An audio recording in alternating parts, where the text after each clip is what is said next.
আসসালামু আলাইকুম আরহামতুল্লাহি আবরকাতুহু। আশা করছি বন্ধুরা আপনারা সকলেই ভালো আছেন। আজকে আমি সন্ধ্যাবেলা নাস্তা বানিয়েছি। ঘরের মধ্যে অনেক পুরনো পাকা কলাগুলো পড়েছিল, একটু একটু দাগ ধরে গেছে বলে বাচ্চারা একদমই খাবে না। তো এখানে আমি চালের আটা, গমের আটা আর একটু ময়দা নিয়ে চেলে নিয়েছি। এবার সবগুলো ভালো করে মিক্স করে নেওয়ার পরে আমি পাকা কলাগুলো এক এক করে দিয়ে দিচ্ছি এখানে। এরপরে আমি খাজুরের গুড় দিয়ে দিচ্ছি। খাজুরের গুড় শীতের সময় এখন খুব ভালো পাওয়া যাচ্ছে। এটা স্বাদ মতো লবণ আর একটু সোডা দিয়ে এটা ভালো করে মিক্স করব। ভালো করে মিক্স করলে ভিতরটা খুবই ফাঁপালো হবে, খেতে ভালো লাগবে।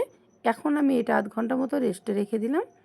কড়াইয়ের মধ্যে তেল দিয়ে দিয়েছি। এখন আমি একটু আজওয়ান দিয়ে পুরো মাখিয়ে নেবো ভালো করে। এটা খেলে বাচ্চাদের পেটটা খারাপ হবে না, শরীরটা ভালো থাকবে। তো তেলটা গরম হয়ে গেছে। এখন আমি এক এক করে সব বড়াগুলো দিয়ে দিচ্ছি এবং নেড়ে চেড়ে নিচ্ছি, এপিট ওপিট করে নিয়ে নিচ্ছি। এটা অবশ্যই বাচ্চারা পছন্দ করবে, তার সঙ্গে বড়রাও খেতে পারবেন।